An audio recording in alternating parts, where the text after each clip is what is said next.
The Sumas Prairie is British Columbia's agricultural heartland, but now it's submerged. In fact, Sumas Prairie had been Sumas Lake for millennia before it was drained in the early 20th century for settlement. Now it's a vast floodplain, particularly vulnerable to more frequent weather extremes that scientists warn us to expect in the changing climate. Over 2 days this week, a month's worth of rain fell here.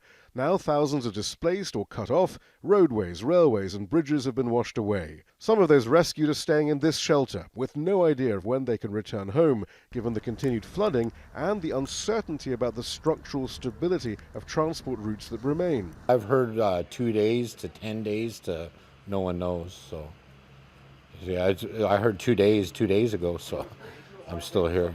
Farmers have desperately been trying to rescue their livestock. Some 20,000 dairy cattle once grazed here. Many are thought to have perished.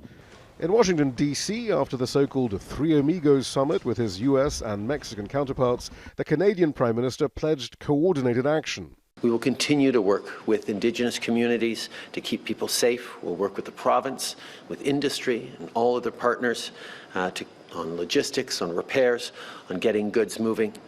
Trudeau did mention climate change in general terms, but didn't take the opportunity to link the catastrophic flooding in British Columbia to greenhouse gas emissions. But climate scientists are being explicit. They say the disaster is part of a destructive cycle caused by human-induced global warming. Just a few months ago, a record heatwave caused by changing jet streams led to forest fires that stripped the landscape of trees and the stability of their root systems. That was then followed by intense storms fueled by the warming ocean that washed away everything in their path. In the past, climate scientists were reluctant to say that one specific weather event was definitively connected to global warming, but now, such is the strength of the science, that ambiguity is gone. They say this is what climate change looks like. Shihab, Rattansi, Al Jazeera, Abbotsford.